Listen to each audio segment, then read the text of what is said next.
Irmãos, nós também temos na nossa comunidade hoje um grupo chamado Seminaristas, onde são irmãos que estão estudando teologia, de fato, galgando a graduação. E hoje teremos, a partilhar da mensagem com o nosso seminarista estudante João.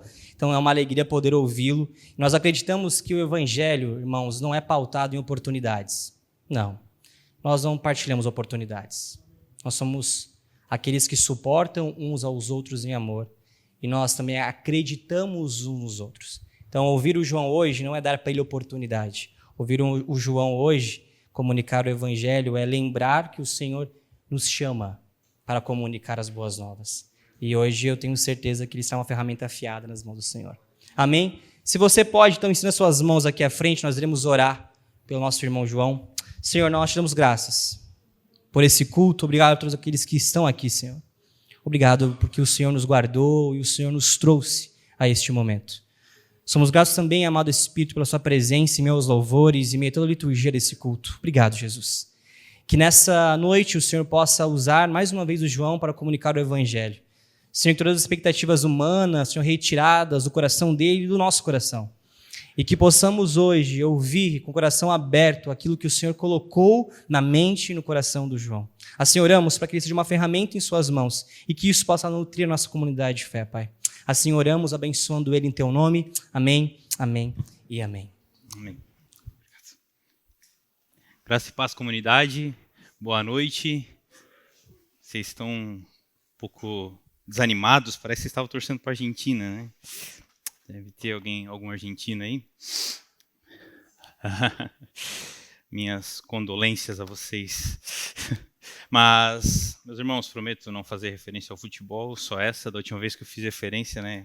O Haaland teve sucesso, então meus irmãos falaram para eu não fazer mais isso.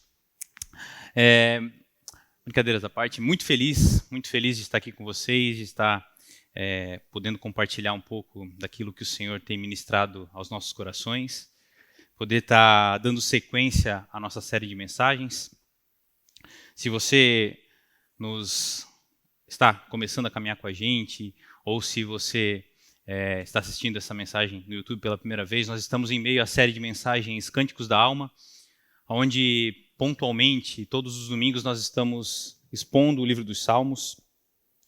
E nessa noite nós iremos trabalhar o Salmo 121, cujo tema da nossa mensagem é a confiança no Deus que nos guarda. Feche seus olhos, vamos orar mais uma vez. Pai, nós te agradecemos, Senhor, por essa noite, Pai. Sabemos que não nos reunimos aqui por acaso, mas que o Senhor nos reuniu aqui. Pai, então tudo que peço nessa noite, Senhor, é que as palavras que saiam da minha boca, Senhor, sejam somente aquilo que o Senhor quer comunicar aos nossos corações, Pai. E que os nossos corações estejam abertos como um solo fértil, Pai, para as suas palavras, Senhor. Que a sua palavra sirva como espada de dois gumes, Senhor, que nos fira e nos conforte ao mesmo tempo, Pai. Tudo que pedimos é que o Senhor fale e fique conosco aqui nessa noite. Para a tua glória, assim pedimos. Amém, amém e amém. Meus irmãos, enquanto você abre a sua Bíblia no livro dos Salmos, o Salmo 121, quero fazer uma breve contextualização. O livro dos Salmos, nos últimos meses, tem ganho um significado especial para mim. A prática da leitura e da meditação nos Salmos, por conta dos estudos no Antigo Testamento e também aliado à série de mensagens, tem me feito compreender os Salmos de maneira diferente. Não que antes não reconhecesse o seu valor, mas compreender o quão significativo o saltério é para a vida do crente tem me levado a valorizar ainda mais a exposição bíblica dos Salmos. Mais do que um livro poético, o saltério ele reúne as orações do povo santo de Deus a esse Deus. Nos Salmos nós encontramos orações de alegria, de tristeza, de lamento. Nós encontramos clamores por arrependimento, por angústia. O livro dos Salmos para o povo de Israel era um modelo perfeito pelo qual eles poderiam se comunicar com o seu Deus. Deus, por meio dos Salmos, ensina o seu povo a ter comunhão e a ter comunicação com esse Deus. Então, meus irmãos, o Salmo 121 faz parte de um salmo de peregrinação. Quando nós encontramos no livro dos Salmos divisões, dentre essas divisões encontramos os salmos de peregrinação. Dietrich Bonhoeffer, um teólogo alemão que nós temos aqui quase com um fã-clube na igreja. Se você quiser entrar, fale com o nosso irmão João aqui, ele preside esse fã-clube. Mas o teólogo alemão, ele vai falar no seu livro Orando com os Salmos, acerca dos Salmos, ele fala o seguinte: portanto, se a Bíblia contém um livro de orações, isso nos ensina que a palavra de Deus não engloba apenas a palavra que Deus dirige a nós. Inclui também a palavra que Deus quer ouvir de nós. Que graça imensurável! Deus nos diz como podemos falar e ter comunhão com Ele. O Senhor ensina o seu povo a se comunicar com Ele. Nós podemos ter uma prova disso quando nós lemos o livro do profeta Jonas e no momento em que Jonas é lançado ao mar pelo Senhor, através daqueles marinheiros, Jonas sucumbe, Jonas afunda no mar. Ali Jonas vai encontrar a morte, o seu destino final.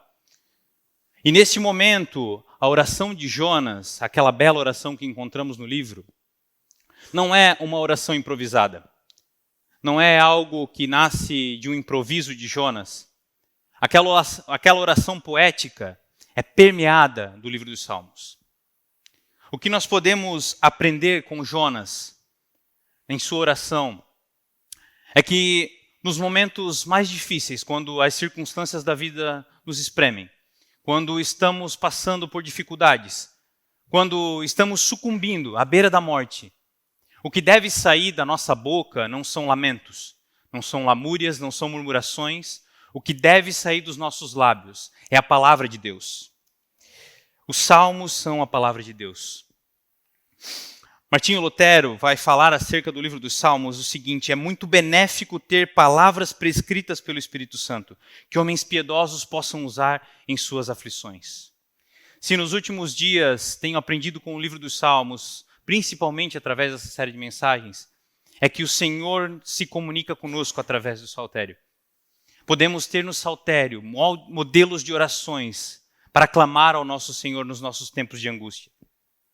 Santo Agostinho, as biografias que relatam os últimos momentos de Agostinho de Hipona, vai falar que, anunciar no seu leito de morte, à beira da morte, Agostinho pede que se escrevam os salmos e fixem nas paredes e no teto do seu quarto. Tudo isso para que, em seu momento final, tudo que os seus olhos pudessem enxergar, tudo aquilo que a sua mente pudesse se fixar, fosse a palavra do Senhor. Meus irmãos, isso precisa servir de inspiração para nós. Se homens tão piedosos quanto esse nutrem tamanho apreço pelo livro dos Salmos, por que nós o desprezamos ao ponto de deixar aberto servindo como apenas uma decoração nas nossas casas? Por que usamos o saltério muitas das vezes apenas para abrir as nossas reuniões, os nossos cultos? Os salmos são a palavra do Senhor ao seu povo, e glória a Deus por sua santa palavra. Os salmos de peregrinação, talvez na sua tradução, na sua Bíblia esteja escrito como Cântico dos Degraus, talvez esteja como Cânticos de Romagem. Mas os salmos de peregrinação, essa coleção que composta dos salmos do 120 ao 134, eram salmos entoados pelo povo de Deus, pelo povo de Israel, enquanto peregrinavam até Jerusalém. Ao menos 3 vezes ao ano, para a festa da Páscoa, do Pentecostes e dos Tabernáculos, todo israelita homem precisava peregrinar até Jerusalém. Precisava ir até a Cidade Santa. A jornada de um peregrino até Jerusalém, até o templo do Senhor, estava longe de ser uma viagem breve. Dependendo da região onde se vivia no reino de Israel, essa viagem ela poderia durar até 10 dias para ir, mais o tempo da festa e 10 dias de retorno para casa. Então, era uma longa jornada a se enfrentar. Se não bastasse a distância, os perigos que existiam no caminho eram eminentes. Você consegue imaginar todos os perrengues de uma viagem de 10 dias naquele período, naquela antiguidade? Se hoje, né, o pastor Dudu pedisse para a gente, vamos no culto da Comum, lá em Curitiba, vamos todo mundo a pé subindo a Serra de Curitiba, talvez ia ter 2 ou 3 loucos aqui com ele, eu certamente não iria, mas você consegue imaginar os perrengues que a gente enfrentaria em uma jornada de 10 dias caminhando? Hoje, tendo celular, GPS, né, comodidades, você consegue imaginar uma caminhada de 10 dias passando por terrenos áridos, deserto, sol escaldante do Oriente Médio? Esse era o contexto pelo qual um peregrino partia em direção a Jerusalém. A cidade de Jerusalém ficava muito alto, acima do Monte Sião, então a diferença topográfica que tinha de algumas regiões do vale chegava até 1 quilômetro de altitude. Então, por isso o nome Cânticos de Subida, Cânticos dos Degraus, porque era uma longa subida, praticamente uma escalada, até chegar ao seu destino. Esse era o contexto pelo qual os peregrinos entoavam esses cânticos, entoavam esses salmos. Enquanto eles caminhavam rumo a Jerusalém, os peregrinos fortaleciam a sua fé, cantando as promessas e os feitos do Senhor por eles até ali. Vamos ao texto? Salmo 121. Deixa eu tomar uma água, que eu sequei muito a Argentina nesse jogo.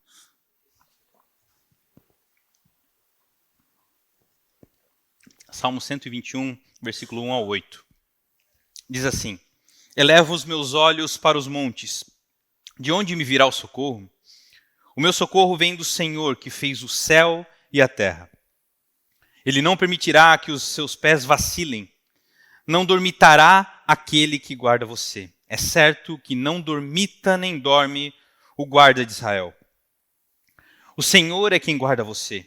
O Senhor é a sombra à sua direita. De dia não lhe fará mal o sol, nem de noite a lua. O Senhor guardará você de todo mal, guardará a sua alma. O Senhor guardará a sua saída e a sua entrada, desde agora e para sempre. Meus irmãos, o que nós devemos fazer quando os nossos planos são frustrados? Quando planejamos algo e aquilo não dá certo? O que fazer quando o casamento parece ter chegado ao fim? O que fazer quando o diagnóstico médico é um diagnóstico terminal? O que fazer quando as nossas finanças não vão bem e a falência ela é iminente? Soa muito belo, né, nós estufarmos muitas vezes o nosso peito para falarmos da soberania do Senhor, né? Às vezes alguém pergunta a você a respeito de soberania e você estufa o seu peito para falar disso, dando uma aula teológica. Mas, meus irmãos, o quão realmente nós estamos dispostos a viver debaixo de toda a dependência e soberania do Senhor? Isso não inclui apenas momentos felizes. A soberania do Senhor se faz também em dias tristes, em dias maus, em terrenos difíceis de se caminhar. O Senhor é soberano, mas o quão dispostos estamos a viver debaixo da sua soberania? O salmista, no versículo 1, ilustra a figura de um peregrino já na fase final da sua jornada. Aqui, neste ponto, ele já conseguia visualizar o monte do Senhor. Aqui já era possível visualizar o templo, o destino final, Sião, a cidade santa. Ainda assim, a dúvida que surge do peregrino, o clamor deste peregrino aqui é um clamor honesto de uma alma ansiosa. Ansiosa pela ansiedade de chegar a Sião, chegar até Jerusalém. Ora, também ansiosa pelos perigos que ainda o acompanhariam durante sua jornada. Ansiedade pela preocupação daquilo que ele iria certamente enfrentar. O olhar do peregrino revela também um conflito que habita no nosso coração.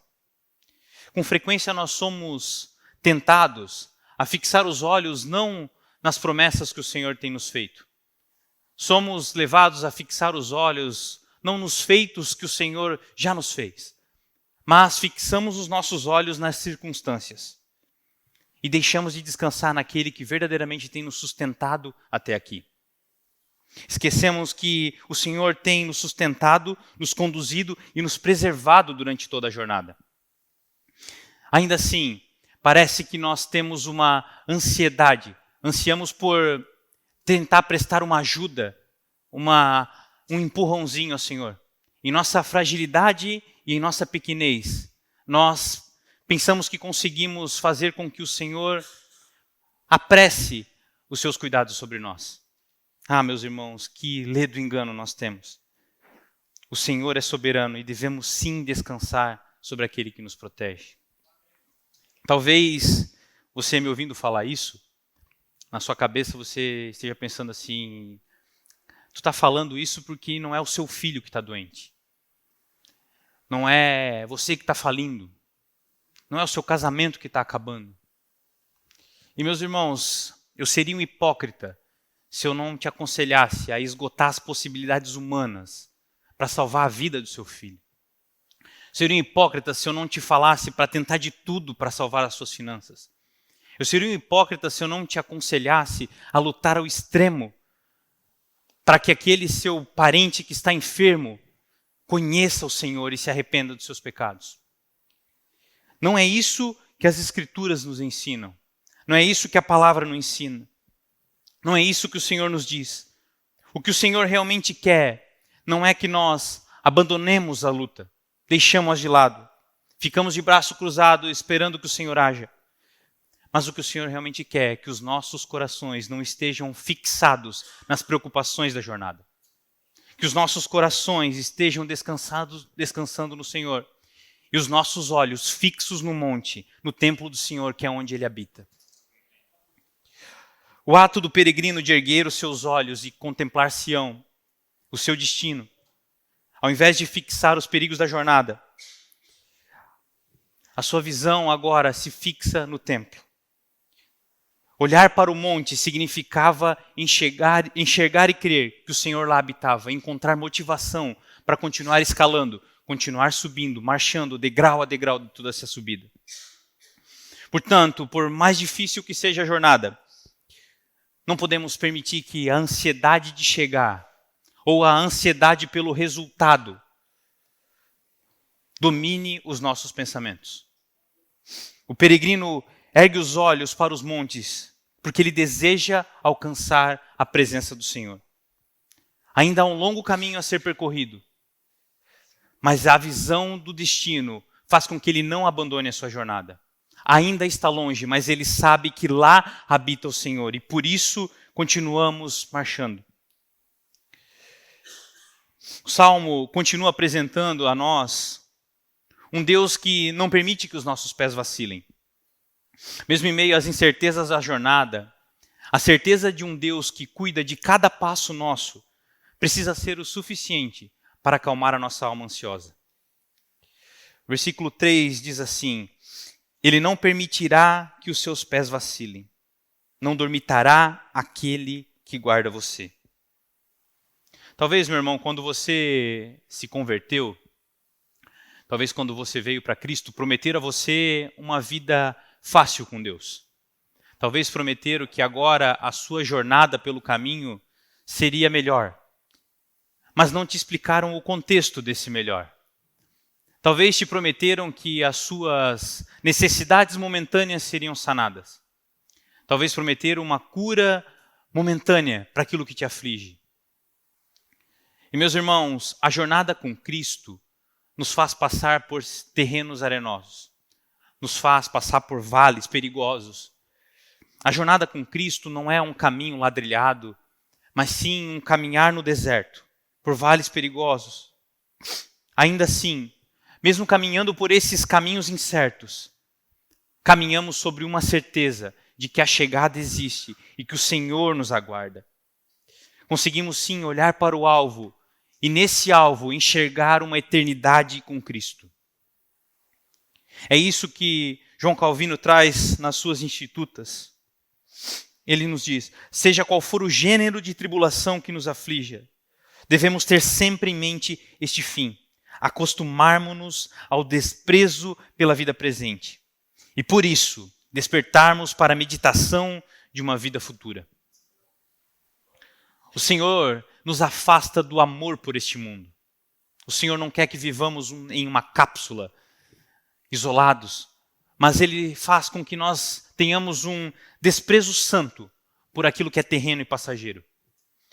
Não porque o mundo não tem valor, mas porque Ele quer que o nosso coração esteja voltado para a nossa verdadeira casa. Se mantivermos os nossos olhos fixos naquilo que é terreno, meus irmãos, certamente tropeçaremos. Certamente falharemos em nossa caminhada.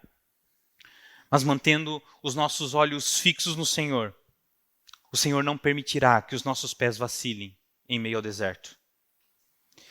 A certeza do salmista é que Deus não age apenas como Criador. Ele também é Redentor e um companheiro para aquele que peregrina. Essa certeza de que o Senhor caminha conosco não elimina os perigos da jornada. A promessa é de um Deus que nos guarda, não de um Deus que nos poupa de toda tribulação. Porque Deus age apesar desse mundo caído e não através da sua queda. Para Santo Agostinho, a subida do peregrino ao Monte Sião não era apenas uma jornada física a um templo de pedra, mas era a figura visível de uma peregrinação ainda mais profunda, de uma alma que suspira por sua verdadeira pátria. O peregrino anseia por chegar a Jerusalém. Vivemos aqui nessa terra, meus irmãos, como o pastor Eduardo pregou em seu último sermão. Você lembra, né? Vocês lembram, né? Como inquilinos nessa terra. Somos peregrinos aqui. Nunca estamos verdadeiramente em casa. Para Agostinho, o corpo caminha com os pés, mas a nossa alma precisa caminhar com os afetos. Somente a alma peregrina consegue subir por ascensão ao coração. A nossa subida é uma subida até a Jerusalém celestial, que não é medida por dias de viagem ou quilômetros a serem deslocados. A jornada humana em direção ao Senhor, ela parte do nosso crescimento espiritual, movidos puramente pelo amor ao nosso Deus. A fala de Agostinho significa que nós devemos nos reconhecer como peregrinos nessa terra, porque somente assim nos livraremos do apego daquilo que é terreno e alcançaremos a presença divina. Somos peregrinos e temos conosco a promessa de um Deus que nunca vacila em nos guardar. Versículo 4.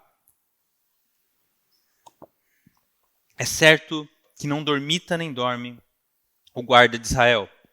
O salmista aqui traz uma ênfase sobre o verbo dormitar. Isso não é apenas um instrumento de ênfase do texto, mas uma resposta às religiões que cercavam Israel. Os deuses pagãos eram descritos em seus mitos como deuses que precisavam ser despertados, acordados por seus sacerdotes. Você lembra em 1 Reis de Elias contra os profetas de Baal? E lá, qual era a provocação que o profeta fazia para os profetas de Baal? Olha, gritem mais alto, talvez esse Deus de vocês esteja dormindo. Gritem mais alto, talvez ele esteja ocupado e não pode ouvir vocês. A fala de Elias e o contexto dessas religiões pagãs traz o pano de fundo teológico para o versículo 4 do Salmo. Porque o Deus de Israel não é como esses ídolos. O Deus de Israel é um Deus que nos guarda constantemente. O nosso Deus é a própria vigilância. A sua própria natureza, o seu atributo é nos guardar. O Senhor é quem guarda você. O Senhor é quem guarda você. O Senhor é a sua sombra, é a sombra à sua direita. De dia não lhe fará mal ao sol, nem de noite à lua. Versículos 5 e 6. A sombra à direita, para um contexto militar da época, servia como a proteção de Deus para o lado mais vulnerável na batalha.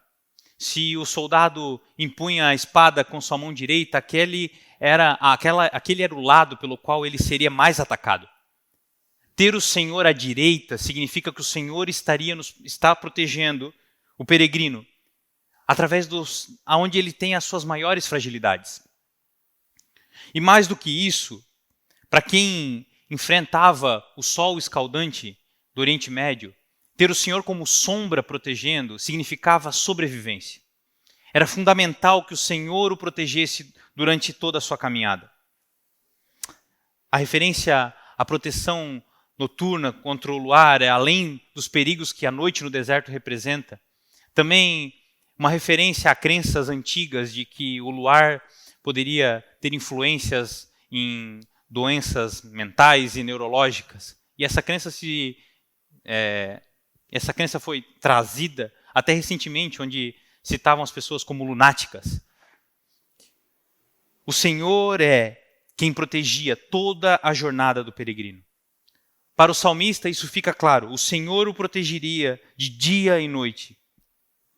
É uma certeza para aquele que caminha. O Salmo expande essa proteção da natureza física para a espiritual, para a proteção da alma. Versículo 7 e 8. O Senhor guardará você de todo mal. Guardará a sua alma. O Senhor guardará a sua saída e a sua entrada, desde agora e para sempre. Derek Kidner, um dos comentaristas mais respeitados do Antigo Testamento, muito usado na nossa Escola Teológica Reformar, faça a sua inscrição. Ele faz uma distinção acerca dessa guarda que o Senhor faz no Salmo 121. Derek vai falar o seguinte: à luz das Escrituras, ser guardado de todo mal não significa uma vida amortecida contra qualquer dificuldade, mas uma vida bem armada para enfrentá-la. É a diferença de um Deus que nos poupa da batalha para um Deus que nos arma para vencê-la. É a diferença de um pai que apenas ensina o filho a caminhar e não o aconselha como atravessar a rua. Há um pai que ensina o filho a como fazer longas caminhadas. Há um pai que percorre longas jornadas junto com seu filho. Esse é o nosso Deus. Um Deus que nos traz proteção contínua. A guarda da saída e da entrada significa que a proteção do nosso Deus vai além de momentos difíceis. O Senhor não nos guarda apenas quando estamos moribundos à beira da morte, apenas quando estamos em um leito de hospital, apenas quando estamos falindo. A guarda do Senhor, ela é constante, ela é diária. É o Senhor que te protege todos os dias da sua vida. E muitas das vezes nós nos esquecemos disso. Vivemos a nossa vida no automático, como se não precisássemos do nosso Deus no nosso cotidiano. Parece que agimos como pagãos que não servem a um Deus verdadeiro. Sabe, se você gosta de mitologia, e talvez aqui estejam alguns ansiosos para ir assistir Odisseia igual eu, tive que adiar pela preparação do sermão, mas essa semana eu vou, pastor Kleber. Mas um misto de ansiedade, né? Vai que estragaram a... Mas amém. Irei assistir Odisseia. Em Odisseia, meus irmãos, conta a história, o enredo principal é de Ulisses retornando para sua casa. Após a guerra de Troia, Ulisses quer retornar para sua esposa Penélope, para o seu filho. E no meio dessa jornada, Ulisses acaba enfrentando a fúria de Poseidon, e ele, ao invés de levar algumas semanas para chegar em casa, ele leva 10 anos exatos até lá. Ulisses era protegido por a deusa Atena, mas Ulisses não percebe isso ao longo da sua jornada. Nós deixamos de ter a confiança do salmista, de um Deus que nos guarda, e passamos a agir como um pagão que precisa depender do humor do Olimpo para se resguardar. nós deixamos de confiar em Deus e passamos a deixar a guarda do Senhor apenas para momentos emergenciais.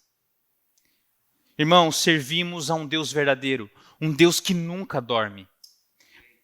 Precisamos sim entregar as nossas incertezas, o nosso cotidiano, os momentos mais simples, as dificuldades por mais pequenas que fossem, ao Senhor. Entregue o seu dia ao Senhor. Sabe, deixamos de ter disciplinas espirituais simples. A oração pela manhã, ao sair de casa. Lembro do meu pai, para quem não conhece, meu pai é um cara convertido há muitos anos, mas não tem um arcabouço teológico, mas todo dia de manhã, antes de sair para trabalhar, ele dobra o joelho e ora. E nós, quantas vezes fazemos isso no nosso dia a dia? Desprezamos disciplinas espirituais tão preciosas. E ainda assim, enchemos o nosso peito para dizer que cremos que Deus é soberano. Agimos por conta própria e ainda dizemos que vivemos na dependência do nosso Deus. Meus irmãos, precisamos aprender muito com o livro dos Salmos. O salmista finaliza o salmo com uma promessa, uma fórmula, que sela todas as promessas anteriores, desde agora e para sempre. A fala do salmista nos diz que não há prazo de validade para as promessas do Senhor. A guarda do Senhor, ela é eterna. A guarda do Senhor por nós não tem prazo de validade. Irmãos, se há um Deus que guarda a nossa saída e a nossa entrada, desde agora e para sempre, então nós precisamos ter a certeza que o peregrino tem, de que a vida não é uma vida sem perigo. De que o caminho com o Senhor não é um caminho sem pedras. De que a vida com o Senhor não é uma vida simples e bela, como talvez te prometeram. A vida com o Senhor, ela é sim uma vida arriscada. A jornada do peregrino é sim arriscada, porém ela é guardada pelo Senhor. Se você teve que estudar para o Enem assim como eu, alguns anos anteriores, eu nem sei como é que funciona agora estudar para o Enem, mas eu lembro de ser quase que forçado a ler um romance de Guimarães Rosa, Grandes Sertões Veredas, um dos clássicos, que não tem nenhuma intenção teológica por trás, mas traz para nós uma profunda expressão. Talvez a fala mais conhecida que há no texto de Guimarães Rosa é: viver é muito perigoso. Essa fala é expressa por Riobaldo, o personagem do livro, enquanto ele enfrenta a longa jornada pelo sertão. A frase nasce de uma cosmovisão muito distinta da fé cristã. Mas ainda assim, ela revela uma verdade que as Escrituras já nos entregavam séculos antes. Existir nesse mundo é realmente atravessar vales perigosos.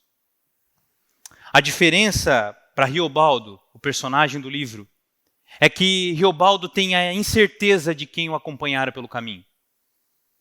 Ele vive um jogo ambíguo entre Deus e o diabo em saber quem estava acompanhando durante a jornada. Já o salmista, o peregrino do Salmo 21, ele tem uma certeza: viver com Deus sim é perigoso, mas o Deus que o acompanha, ele não dorme, não vacila e não o abandona. Meus irmãos, precisamos viver com essa certeza. Em meio a qualquer perigo que enfrentarmos, o Senhor guarda cada um de nossos passos. Mas, sabendo que a jornada é difícil, o que nos traz aqui essa noite? O que nos faz escolher caminhar por um caminho que não é prometido que será fácil? O que te faz continuar servindo um Deus que não te livra do deserto? Por que nós temos ansiedade por peregrinar com o nosso Senhor? E aqui eu parafraseio um trecho do sermão do pastor Judiclei Santos, que ele diz: esse anseio nunca foi feito para ser apagado, mas foi feito para ser direcionado. O mesmo Deus que guarda os nossos pés é quem plantou no fundo de nosso peito a saudade de um destino que nenhuma Jerusalém terrena algum dia vai satisfazer por completo. Somente alcançaremos satisfação para nossas almas na Jerusalém celestial com o nosso Senhor. Se ainda suspiramos por chegar, por alcançar a eternidade com Cristo, temos a certeza de que seremos guardados. Certamente o Senhor nos fez peregrinos nesse lugar, porque pertencemos a uma pátria muito mais alta do que qualquer monte visível. Esse anseio, longe de ser uma fraqueza de nossa fé, é a bússola que Ele colocou em nós, para que nunca venhamos a nos acomodar definitivamente com esse lugar. Nunca venhamos a estar acomodados com viver nessa terra. Meus irmãos, precisamos nutrir a ansiedade por alcançar a vida com o nosso Senhor. E quando foi que nós perdemos isso de vista? Quando um crente perde isso de vista, quando este deixa de ser o seu objetivo, ele entra por um caminho ainda mais perigoso. Quando foi a última vez que você meditou acerca da volta de Cristo? Grande parte de nós cristãos hoje tivemos o nosso coração cooptado, furtado por coisas que, embora boas, são terrenas, temporais e falíveis. Precisamos ter a eternidade diante de nossos olhos. Jonathan Edwards, em suas orações, constantemente clamava ao Senhor: põe a eternidade diante dos meus olhos. Senhor, põe a eternidade diante dos meus olhos. Meus irmãos, quando deixamos de clamar por isso? Quando deixamos de buscar ao Senhor, não pelas coisas que Ele pode nos entregar, não pela vida boa que Ele pode nos fornecer? Quando deixamos de buscar o Senhor por essas coisas e não pela eternidade futura? Devemos sim aproveitar as oportunidades, toda a providência, tudo aquilo que o Senhor te dá, que o Senhor te abençoe e te dê uma vida próspera, uma vida confortável. Não existe mal nisso, não é esse o ponto. Mas nós não podemos perder de vista de que estamos caminhando para uma realidade que transcende tudo aquilo que os nossos olhos terrenos podem ver hoje.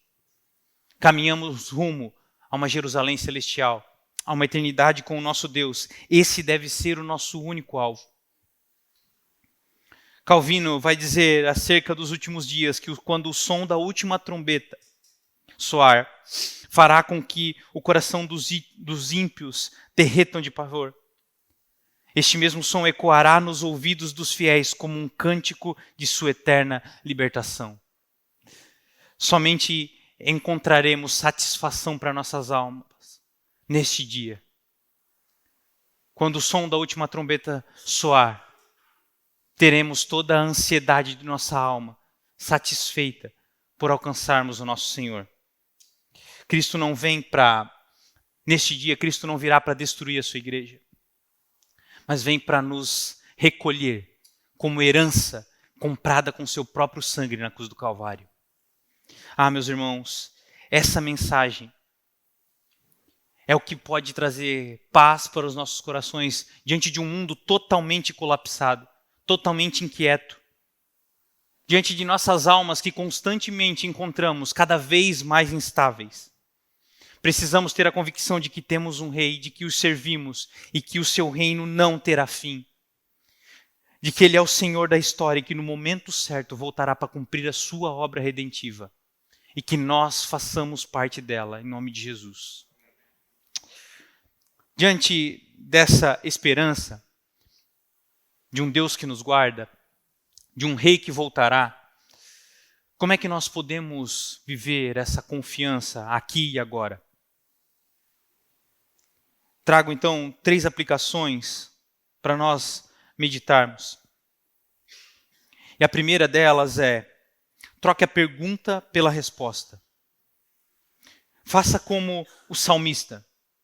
A pergunta do salmista no primeiro versículo ela é totalmente sincera. De onde virá o meu socorro? De onde vai vir o socorro para as minhas finanças? De onde vai vir o socorro agora que eu descobri tal doença? Meu irmão, a dúvida ela é honesta e sincera. O medo, ele pode sim surgir em nossos corações. Não há mal e não há pecado nisso. Mas como servos do Deus Altíssimo, nós devemos fazer como o salmista e responder todas as nossas ansiedades e dúvidas com a certeza de que o meu socorro virá do Senhor. Se a dúvida surgir em seu coração, que você possa clamar a esse Deus, fixar os seus olhos na promessa de que o seu socorro provém do Senhor. Isso não é promessa de autoajuda, não é teologia barata, não é positividade disfarçada de teologia. Meu irmão, é disciplina espiritual. Dizer ao Senhor que o quão você é dependente dEle. Que nós possamos fazer isso no nosso dia a dia. Dizermos a Ele o quão dependentes somos. Diga ao seu próprio coração de onde vem o socorro para as suas angústias. Segunda aplicação, descanse, porque é do Senhor que provém o nosso socorro. O guarda de Israel não dorme. E sabe, meu irmão, quando nós temos uma vigilância compulsiva sobre coisas que são desnecessárias, no fundo, nós estamos revelando a nossa descrença. Quando ficamos vigilantes excessivamente acerca do futuro dos nossos filhos, das nossas famílias, do nosso casamento, do nosso ministério, quando ficamos mais preocupados com essas coisas, com a nossa reputação, nós estamos revelando a nossa descrença.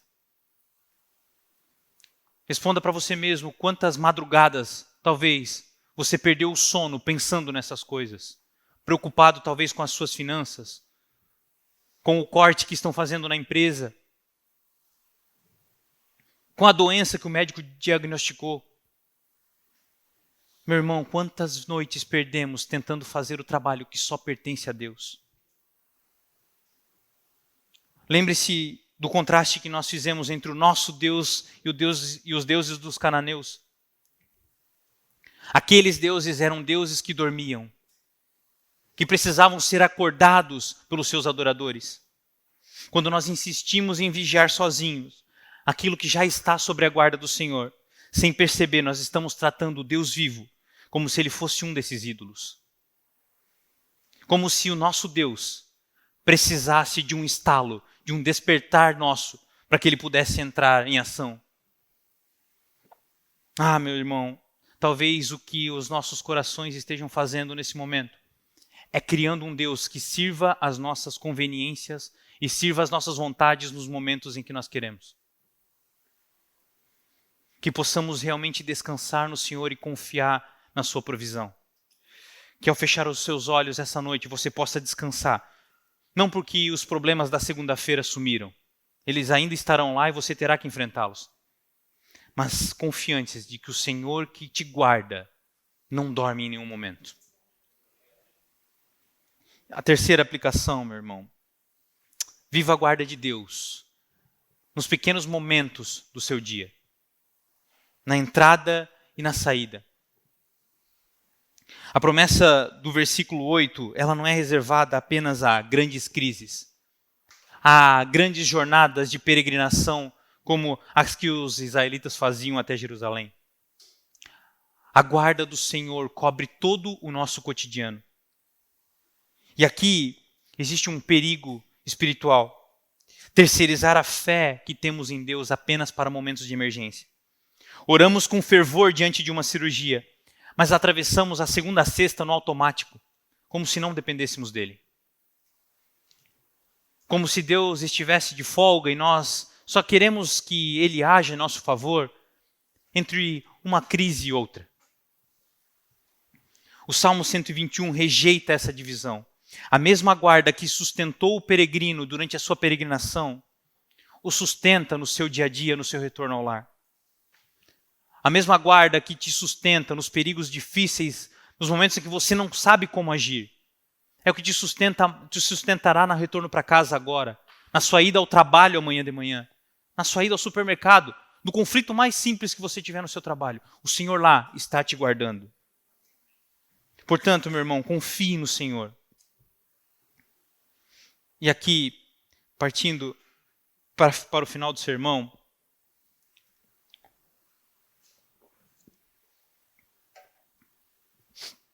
temos a certeza de que não é fácil ser um peregrino.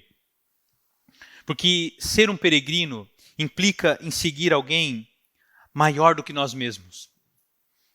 Maior do que nós mesmos. Esse é o caminho de um peregrino. E seguir alguém maior do que nós mesmos. Você já tentou caminhar com alguém que tem muita estatura, tem uma estatura maior do que a sua? Já tentou andar lado a lado com o João? Tem a perna maior do que a sua? Não é fácil andar com alguém que é maior do que você. Não é fácil seguir alguém que caminha mais rápido. Meus irmãos, não é fácil seguir a Deus. Alguns diriam que é impossível seguir a Deus. E tudo que nós queremos, tudo que a nossa alma pecaminosa quer, é encontrar um Jesus, um Deus que nós consigamos seguir. A gente quer um Jesus, quer seguir a um Cristo que não seja Deus, mas um Jesus que a gente consiga de fato andar junto. Um Jesus construído à nossa imagem e semelhança. Um Jesus que só existe na cabeça de quem o criou. E por isso é fácil de segui-lo. Mas quando nós paramos de segui-lo, quando nós realmente alcançamos esse Jesus, que criamos a nossa imagem e semelhança, quando nós olhamos para ele, tudo que encontramos é o nosso reflexo. Tudo que estamos diante é de um Deus que criamos a nossa imagem e semelhança.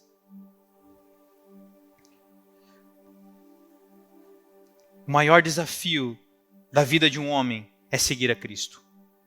Não é fácil seguir a Jesus. E por isso que muitos preferem um Jesus fácil. Um Jesus que criam da sua própria cabeça. O professor Jonas Madureira vai falar o seguinte: o Jesus que a Bíblia apresenta é aquele diante de quem só nos resta dizer: não é possível segui-lo. E é nesta hora que nasce um crente de verdade.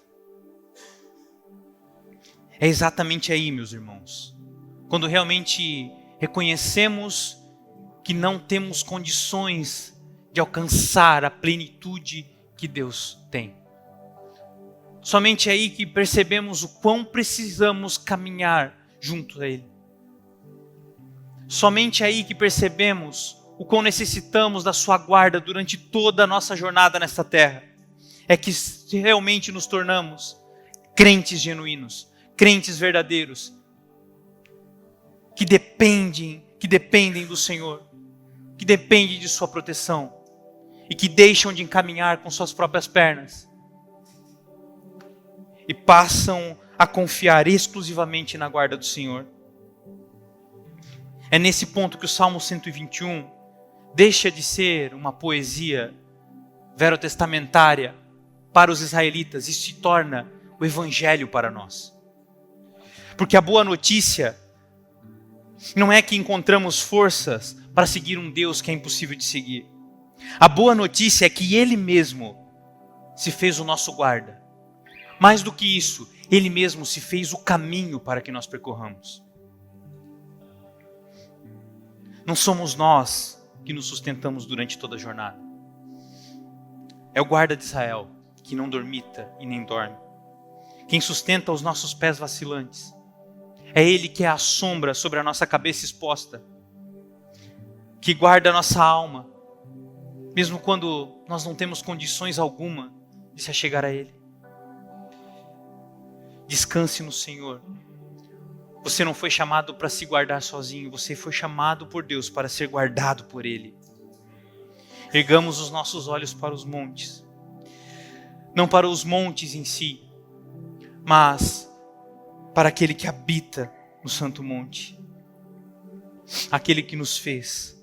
E meus irmãos, continuamos subindo, cientes de que a jornada é guardada pelo nosso Deus, do primeiro ao último passo, de agora e para sempre, de agora até a eternidade. Finalizo então com a frase atribuída a Santo Agostinho: Senhor, é duro te seguir, mas é impossível te deixar.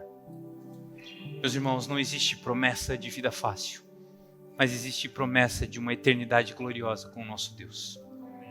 Se você crê nisso, fique de pé, feche seus olhos, vamos orar ao Senhor.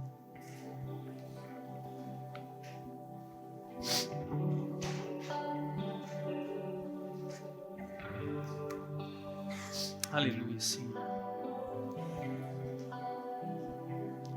Senhor, iniciamos esse sermão orando a Ti, Pai, clamando que nossos corações fossem terra fértil para a Sua palavra, Senhor. Agora tudo que peço, Pai, é que o Senhor a faça germinar dentro de nós, Pai. Que o Seu sermão crie vida dentro de nós, Jesus. Pai, reconhecemos a nossa pequenez e fragilidade aqui. Sabemos o quão difícil é caminhar contigo, Jesus. Sabemos das dificuldades. Sabemos dos terrenos arenosos, Pai. Mas ainda assim, Jesus, não há prazer maior do que tentar te alcançar. Não há prazer maior do que caminhar contigo, Senhor. Pai, desperta dentro de nós um santo temor por Ti.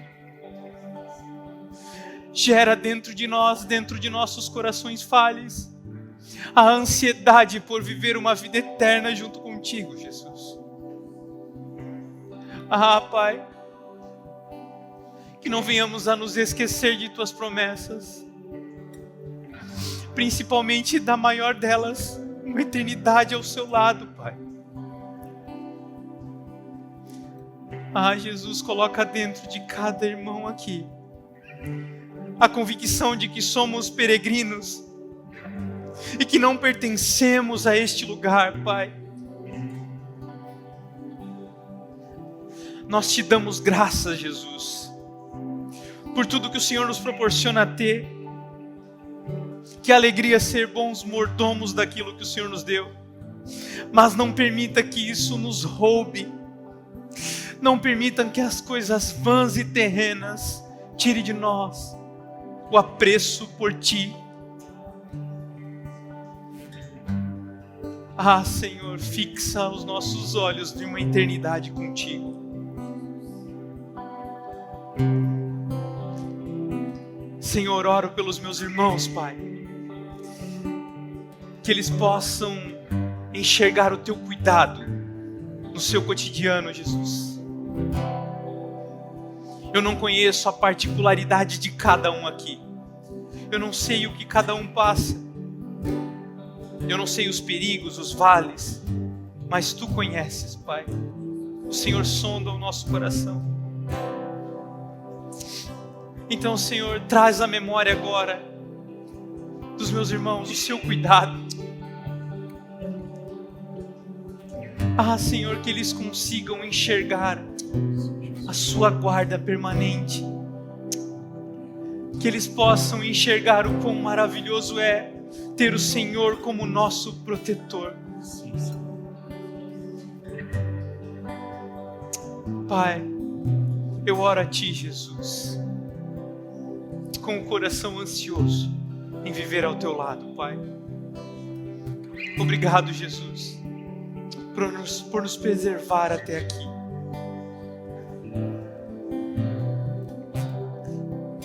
Senhor, que os nossos olhos possam enxergar o quão maravilhoso será viver uma eternidade contigo, Senhor.